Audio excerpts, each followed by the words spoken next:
कृष्ण नाम का आसरा, कृष्ण नाम का ध्यान। 27वां अध्याय अब लिखने लगा महान। आज हम कार्तिक मास महात्म्य की कथा का अध्याय 27वां सुनेंगे, जिसमें पार्षद जी कहते हैं, एक दिन की बात है, विष्णुदास ने नित्य कर्म करने के पश्चात भोजन तैयार किया, किंतु छिपकर उसे चुरा ले गया। विष्णुदास ने देखा भोजन नहीं है, परंतु उन्होंने दोबारा भोजन नहीं बनाया, क्योंकि ऐसा करने पर सायंकाल की पूजा के लिए उन्हें अवकाश नहीं मिलता। अतः प्रतिदिन के नियम का भंग हो जाने का भय था। दूसरे दिन पुनः उसी समय पर भोजन बनाकर वे ज्यों ही भगवान विष्णु को भोग अर्पण करने के लिए गए, त्यों ही किसी ने आकर फिर सारा भोजन हड़प लिया।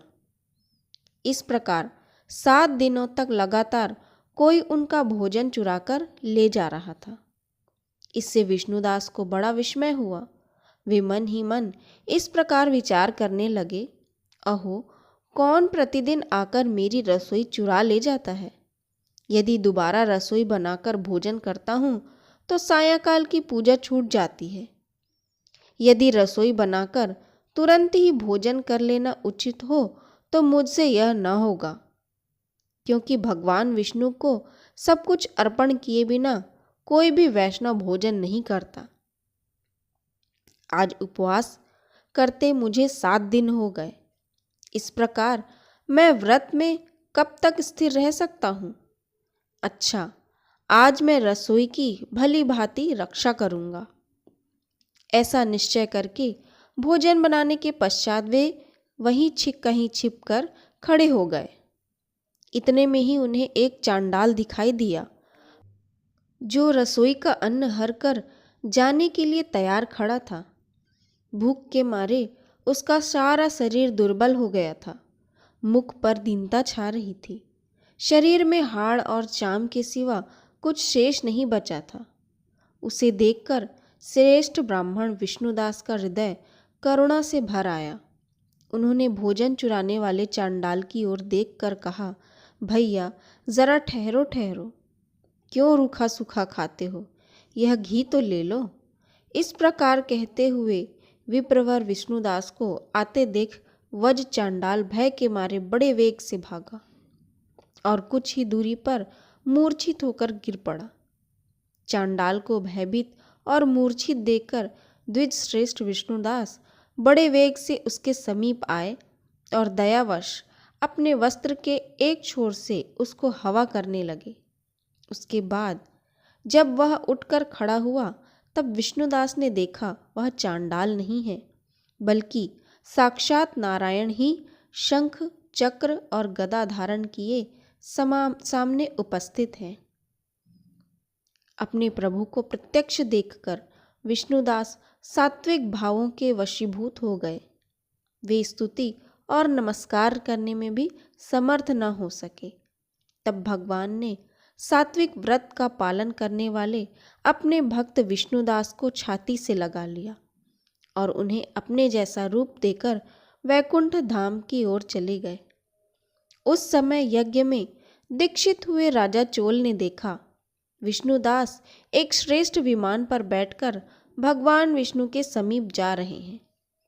विष्णुदास को वैकुंठ धाम में जाते देख राजा ने शीघ्र ही अपने गुरु महर्षि मुद्गल को बुलाया और इस प्रकार कहना आरंभ किया, जिसके साथ स्पर्धा करके मैंने इस यज्ञ, दान आदि कर्म का अनुष्ठान किया है, वह ब्राह्मण आज भगवान विष्णु का रूप धारण करके मुझसे पहले ही वैकुंठ धाम को जा रहा है।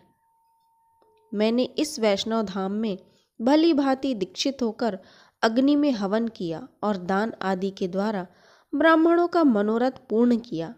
तथापि अभी तक भगवान विष्णु मुझ पर प्रसन्न नहीं हुए और इस विष्णुदास को केवल भक्ति ही कारण श्रीहरि ने प्रत्यक्ष दर्शन दिया है। अतः जान पड़ता है कि भगवान विष्णु केवल दान और यज्ञों से प्रसन्न नहीं होते। उन प्रभु का दर्शन कराने में भक्ति ही प्रधान कारण है। दोनों पार्षदों ने कहा।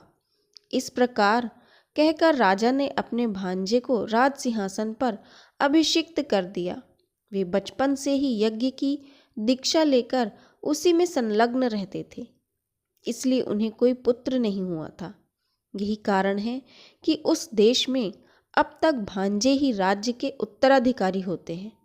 भांजे को राज्य देकर राजा यज्ञशाला में गए और यज्ञ कुंड के सामने खड़े होकर भगवान विष्णु को संबोधित करते हुए 3 बार उच्च स्वर से निम्नांकित वचन बोले। भगवान विष्णु, आप मुझे मन, वाणी, शरीर और क्रिया द्वारा होने वाली अविचल भक्ति प्रदान कीजिए। इस प्रकार कहकर वे सबके देखते देखते अग्नि कुंड में कूद पड़े। बस उसी क्षण भक्त वत्सल भगवान विष्णु अग्नि कुंड में प्रकट हो गए। उन्होंने राजा को छाती से लगाकर एक श्रेष्ठ विमान में बैठाया और उन्हें अपने साथ लेकर वैकुंठ धाम को प्रस्थान किए। नारद जी कहते हैं, हे राजन, जो विष्णुदास थे वे तो पुण्यशील नाम से प्रसिद्ध भगवान के पार्षद हुए और जो राजा चोल थे उनका नाम सुशील हुआ। इन दोनों को अपने ही समान रूप देकर भगवान लक्ष्मीपति ने अपना द्वारपाल बना लिया। यहाँ अध्याय 27वां समाप्त होता है। आगे की कथा हम आपको अगले अध्याय में सुनाएंगे। धन्यवाद।